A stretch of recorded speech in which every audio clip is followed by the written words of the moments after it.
Hello, this is Kyle. As you can see, we're doing some limbering up and having a bit of fun, but soon Kyle's going to be performing the recall in all its different forms seen in AKC competitive obedience, which is precisely why the Novice Recall is a foundation exercise. It is found nested in most open and utility exercises, and is exactly scored like the Novice Recall. Just because it's hidden within a retrieve exercise or such does not hide the fact that it is nonetheless a Novice Recall. It simply has frills. Now let's take a look at the basic Novice Recall. The dog is left in a sit position. Handler crosses the ring, turns, faces dog. Handler calls dog. Come. The dog must come briskly and come within arm's reach of the handler. A finish completes the exercise. Because the Novice Recall is so fundamental to competitive obedience, it bears a second, closer examination. The dog must remain in place until given any command by the handler. If it stands yet remains in the same place, or lays down but remains in the same place, it can still qualify. Points will certainly be deducted, but all is not lost. The dog must respond to the handler's first command or signal.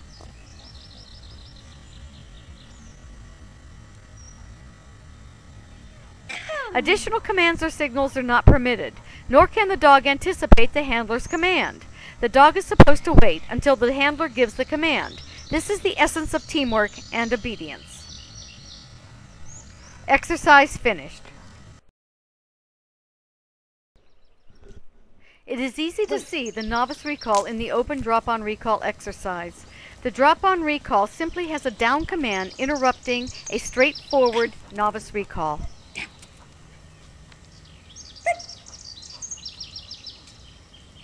Get around.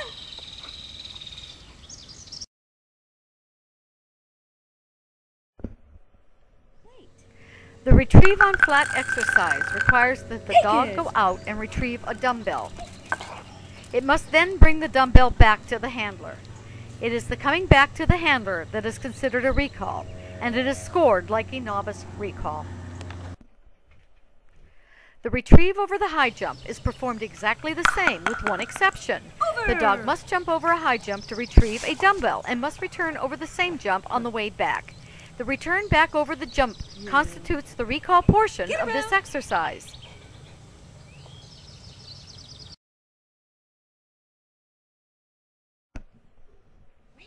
The broad jump is often referred to as a recall over the broad jump. It is basically a recall with an obstacle in between. Get around. Once again, a front and finish, polish off the exercise.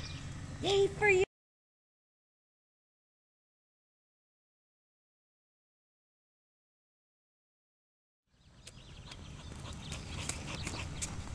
It's interesting to note that each and every exercise in utility incorporates a nested recall. The recall found within the utility signals exercise is quite straightforward. Though a signal command for the recall is required, the recall is nonetheless judged exactly as any Novice Recall.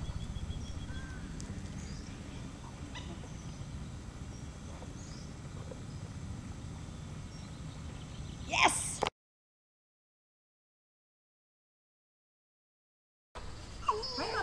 The scent discrimination exercise requires that the dog locate and retrieve an article scented by the handler. Just as with the open dumbbell retrieve, it is the coming back to the handler that constitutes the recall portion in this exercise. It is hopefully now becoming easier to recognize the nested Novice Recall.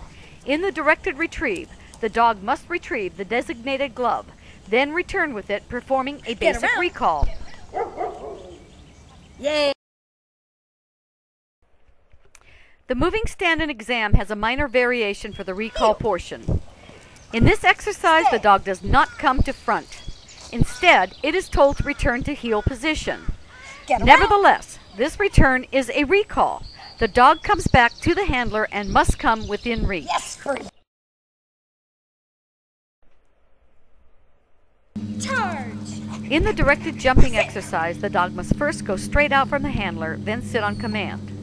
The dog is then given direction over a jump. It is the return over this jump to the handler that is the recall portion of this exercise.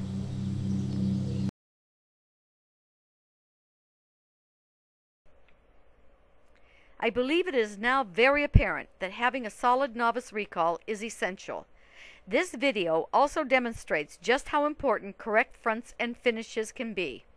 As a team graduates up through the classes, recalls and subsequently fronts and finishes are found in almost every exercise, and it all begins in that first novice recall.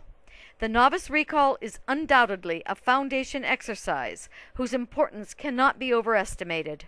Kyle and I want to wish you all the best of luck and happy training.